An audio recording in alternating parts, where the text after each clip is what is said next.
Alright, so the first movement we're going to be doing is a high knee. When doing the high knee, you want to keep the top of your thigh parallel to the ground with your knee at 90 degrees and your toe loaded with your ankle flexed. Alright, you want to strike the ground with that heel, with that toe ready to strike. You want to have your arms kept at 90 degrees, moving from ear to hip, never crossing your body.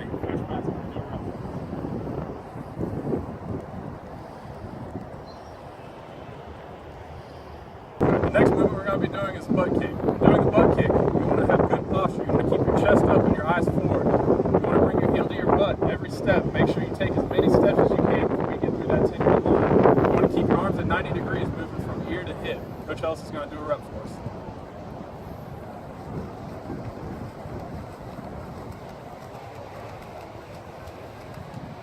Alright, the next movement we're doing is the A-skip. The A-skip is very similar to a high knee.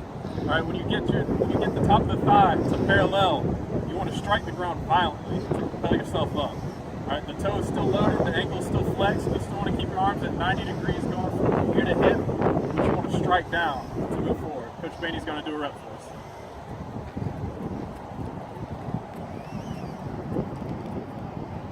Alright, now we're moving on to the B-skip. The B-skip is very similar to the A-skip, except now as the top of the thigh comes to parallel, you want to straighten the leg out and then strike the ground with the ball of your foot. Maintaining good posture, chest stays up, eyes are forward, arms are still, elbows at 90 degrees, moving from ear to hip. Coach Ellis is going to do a rep for us.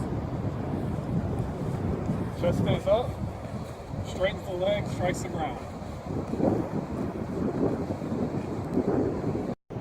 Alright, next up is the C-skip. The C-skip is a backwards motion, and you're going to utilize essentially a backwards A-skip.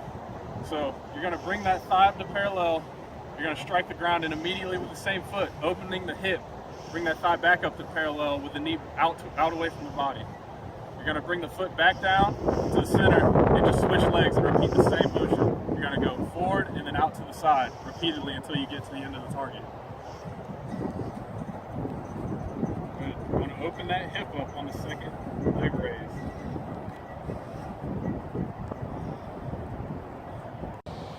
Alright, in this next drill, Ellis is going to be running with both feet in between each hurdle. Alright, when you're running between the hurdles, you still want to bring that thigh up in parallel, with that knee at 90 degrees and the ankle flexed. Alright, you want to strike the ground with both feet in between each hurdle. Good arm position, keep the elbow at 90 degrees, bringing the hand up to the ear and down to the hip. Alright, Coach Ellis is going to do a rep.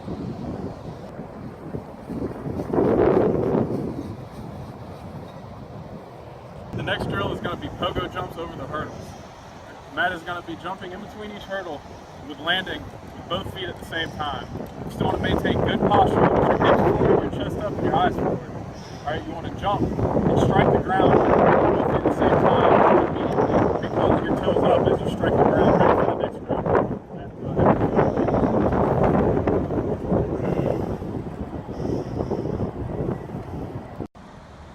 On you. Alright, the next drill we're doing is a lateral shuffle through the hurdles. When you're doing a lateral shuffle, it's important that you keep your knees bent, your chest up, and your hips square forward. Alright, you want to press off of the outside foot, elevating the inside thighs as you get over the hurdle. You want to stay square, you don't want to open up your body. You want to press off that outside foot, keep the toe loaded up, and keep moving until you get to the end of the hurdles. As you take that first outside step, you just want to reverse the motion, not leaning over to one side or the other. You want to stay square. Alright, Coach Ellis is going to do a rep for us.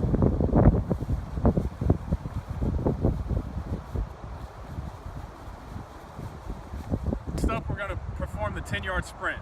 Alright, to do the 10-yard sprint, the first thing you need to know is how to get in a proper stance. You want to take the toe of your non-dominant foot and put it about 6 inches behind the start line.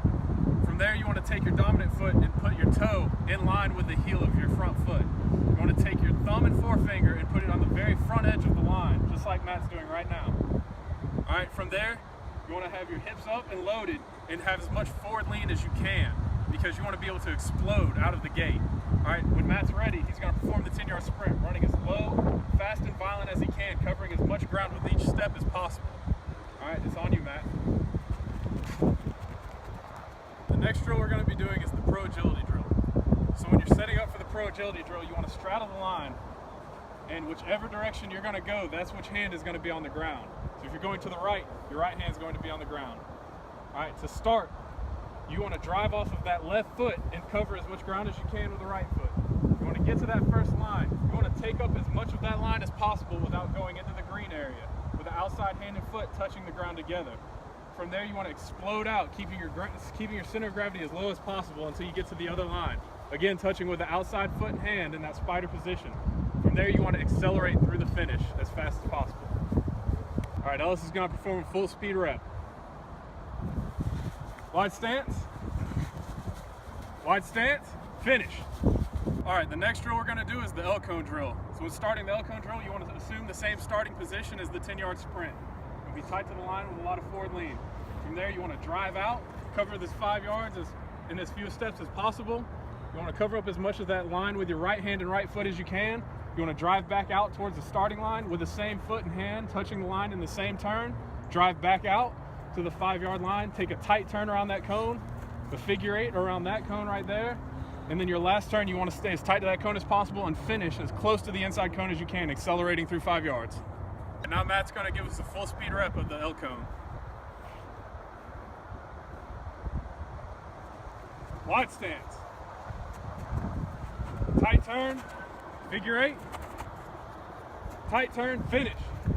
The next drill we're going to be doing is the 5-star cone drill. To start this drill, you want to have your feet at hip width with a low center of gravity, chest up, eyes forward.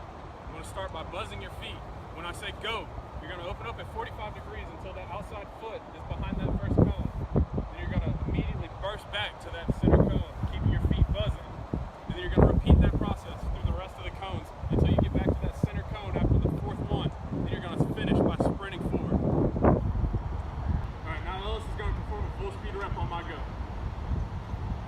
Ready, go. Chest up. Eyes, eyes, eyes. Finish.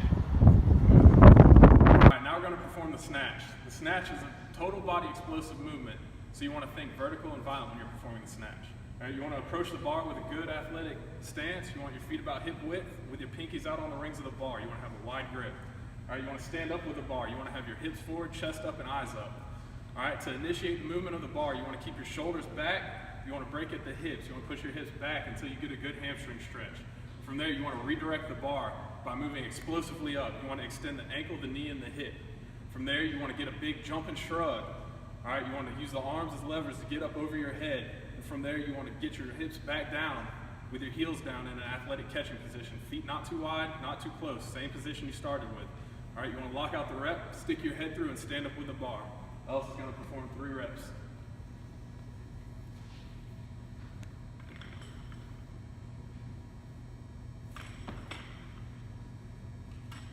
Shoulders, hips, knees, drop.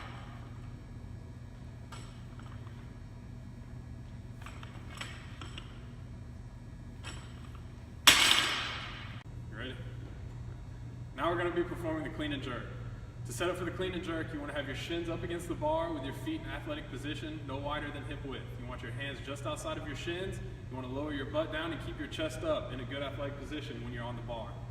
From there, you want to drive your heels through and pull with controlled motion up until you get past your knees. From there, you want to accelerate the bar violently and use your arms to guide the bar up. You want to catch with your elbows high in a good athletic position. You want to drop your hips back down and catch with your chest up. From there, you stand up with the bar and prepare for the jerk.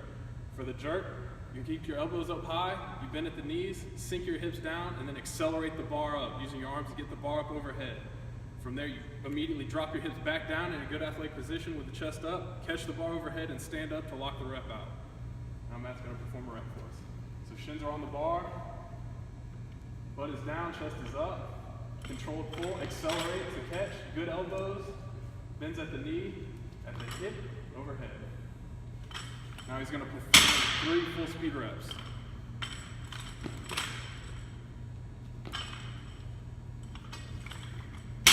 Good controlled pull, accelerate, catch.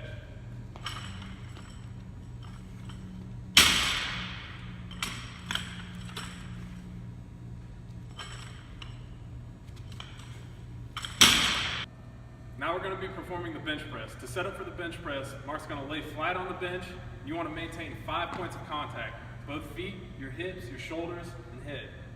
All All right, from there, he's gonna take a good comfortable grip with him with his thumbs wrapped around the bar. From there, he's gonna pull his shoulder blades back and try to tuck them into his back pockets to create a good body position. From there, he's gonna pull the bar out from the rack. He's gonna take a big breath in his stomach to be braced right here at the core and be strong. Lower in a controlled position with the elbows tucked. Drive his heels through the floor and accelerate the bar up. Go ahead and perform 4 more reps.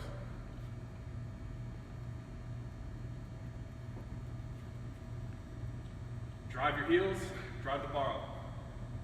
Heels down. Now we're going to be performing the squat. All right, to set up for the squat, you want to set the bar on the base of your traps with your hands in a comfortable position, squeezing the bar. You want to take 2 steps out when you unrack the bar, get your feet about shoulder width apart with your toes slightly pointed out. Once you're set, you want to push your feet out. You want to get as strong as you can, as tight as you can in the outside of your legs. From there, you want to have a big chest, shoulders back, big breath in the stomach to brace, and then you start movement by breaking at the hips first. You want to set your hips back, come down, keeping that chest up until the top of the thigh is parallel with the ground. To move back up, you want to raise the shoulders first. You want to squat up. You want your shoulders and hips to move at the same rate, just like with the deadlift. You want to drive up from your quads and your hips, finish with your glutes. Hips should be forward at the end of the rep. Matt's going to perform 5 reps for us.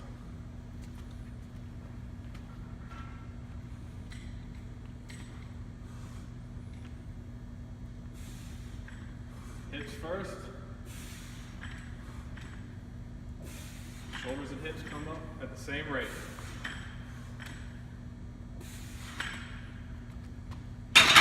Now we're going to be performing the deadlift. To set up for the deadlift, you want your shins as close to the bar as possible with a good athletic stance. Feet not too wide, not too narrow. To set up, you want to keep your chest up and have your butt down. You want your shoulder blades pulled back together. You want to take a big breath in the stomach. And to start the lift, you want to drive your heels down through the ground. You want to try to break the ground. You want to raise your shoulders and butt up at the same rate. Once you get the bar past your knees, you want to drive your hips forward, squeezing your glutes as hard as you can to finish the rep. Ellis is going to perform 5 reps now. Good position. Butt down, chest up. Squeeze. Walk out. Hips forward.